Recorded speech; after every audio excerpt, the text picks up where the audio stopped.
Spain সারা বিশ্বের football ফ্যান্সদের FIFA টিনার এগেনস্টে তোমরা বাঁচাতে পারো। ওয়ার্ল্ড কাপ 2026 ইজ রিগড, একদম ঠিক কথা।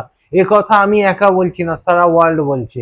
ইভেন বার্সেলোনা প্রেসিডেন্ট অব্দি বলেছে যদি ফিফা ঠিক মতো রেফারিং করে তাহলে আর্জেন্টিনার কোনো চান্স নেই ফাইনালে। আজকে ইনফ্যান্টিনো ট্রাম্পকে বলেছে যে 120 বছর ধরে হ্যাপিনেস প্রোভাইডার হলো ফিফা, আর ট্রাম্প বলেছে আনটিল ইয়োর টিম লুজেস। এই লোকটা ফুটবলের কিছু বোঝেই না, সেও বুঝতে পারছে যে ফিফা ফেভার করছে। ডিসকাশনটা হওয়া উচিত ছিল Argentina versus Spain. Argentina goal score 19 আর স্পেন গোল কনসিডার্ড 1, একজনের অ্যাটাক ভার্সেস আরেকজনের ডিফেন্স।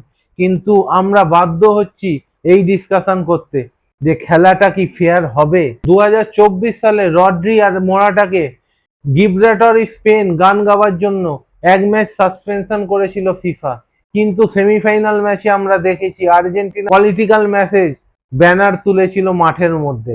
কিন্তু ফিফা বলেছে যে বিশ্বকাপের পর আমরা একটা ডিসিশন নেব। এইগুলো কি ফেভারিজম না?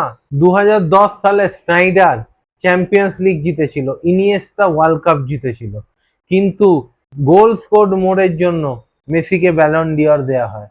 অথচ 2023 সালে হালান্ড চ্যাম্পিয়ন্স লিগ জেতে, প্রিমিয়ার লিগ জেতে, কিন্তু তখনই সাডেনলি ওয়ার্ল্ড কাপটা ইম্পর্টেন্ট হয়ে যায়।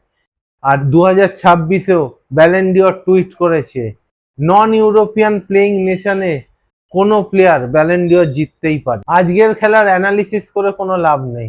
একটা বেস্ট টিম উঠেছে বিশ্বকাপের ফাইনালে, আর একটা তোমরা সবাই জানো কিসের ফেভার নিয়ে টিম উঠেছে ফাইনালে। আশা করব আজকে ফ্রি অ্যান্ড ফেয়ার খেলা হবে, আর ফ্রি অ্যান্ড ফেয়ার খেলা হলে একটা টিমের কোনো চান্সই নেই।